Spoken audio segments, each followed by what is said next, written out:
សួស្តីអ្នកទាំងអស់គ្នាស្វាគមន៍មកកាន់ Cambodia Report ឥឡូវនេះខ្ញុំមានទូរស័ព្ទស៊េរីថ្មីរបស់ក្រុមហ៊ុន Philips ដើម្បីយកមកធ្វើការបង្ហាញជូនប្រិយមិត្តទាំងអស់គ្នាហើយទូរស័ព្ទនេះមានរសនាមថា Philips E180 Philips E180 មានរូបរាងសាមញ្ញនិងមានមុខងារពិសេសមួយចំនួនសម្រាប់បំពេញតម្រូវការប្រើប្រាស់ប្រចាំថ្ងៃវាមានទម្ងន់124ក្រាមស្រាលងាយស្រួលកាន់និងយកតាមខ្លួន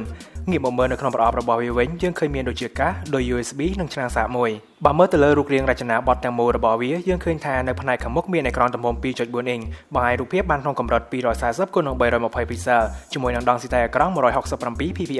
ប៊ូតុងចុចរបស់វាគឺហាប់ណែនល្អងាយស្រួលចុចនិងបញ្ជាទៅលើមុខងារផ្សេងៗរីឯប៊ូតុងពណ៌ទឹកមាសមានភាពចែងចាំងហើយអ្នកក៏អាចជ្រើសរើសពណ៌ខ្មៅក៏បានទៅតាមការពេញចិត្តរបស់អ្នកផ្នែក color នេះគឺជារុនបំពង់សំឡេងផងនិងរុនសម្រាប់ស្ដាប់សំឡេងនៅពេលខលចេញចូលផងផ្នែកជំហានខាងស្ដាំពុំមានអ្វីប្លែកឡើយក្រៅពីរុនសាកថ្មជាប្រភេទ USB 2.0 អ្វីដែលប្លែកជាងគេសម្រាប់ទូរស័ព្ទនេះគឺដោយ USB ដ៏ធំមួយនៅផ្នែកខាងក្រោមនេះដែលអមមកជាមួយនឹងរុនដោតកាស 3.5 មីលីម៉ែត្រហើយប្រិយមិត្តប្រកាសជាឆ្ងល់ថាតើដោយ USB ដ៏ធំនេះមានមុខងារអ្វីទៅជាការពិតដោយ USB នេះគឺប្រើសម្រាប់សាកថ្មទៅលើ smartphone ឬឧបករណ៍អេឡិចត្រូនិកផ្សេងទៀតនិយាយខ្លីទៅគឺទូរស័ព្ទនេះអាចដើរតួជា power bank បានផងដែរ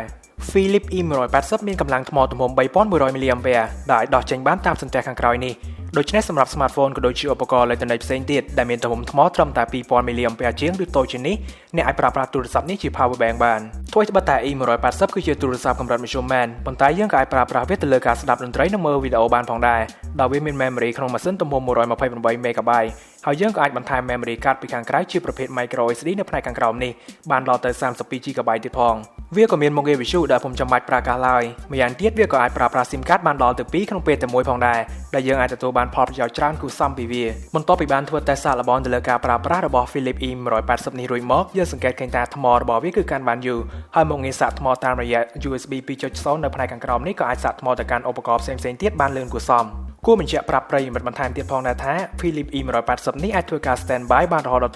139ថ្ងៃបើថ្មវាពេញ 100% និងអាចនិយាយបាន2ថ្ងៃឬ48ម៉ោងឯណោះដោយពុំចាំបាច់សាកថ្មបន្ថែមឡើយដូច្នេះសម្រាប់ប្រិយមិត្តដែលកំពុងតែស្វែងរកទូរស័ព្ទសាមញ្ញប្រើ SIM បាន2ងាយស្រួលដកចេញសម្រាប់ការខលចេញចូលមានកម្លាំងថ្មខ្លាំងពិសេសអាចជំនួស power bank បាននោះ Philips E180 អាចជាជម្រើសដ៏ល្អមួយសម្រាប់អ្នកទាំងអស់គ្នា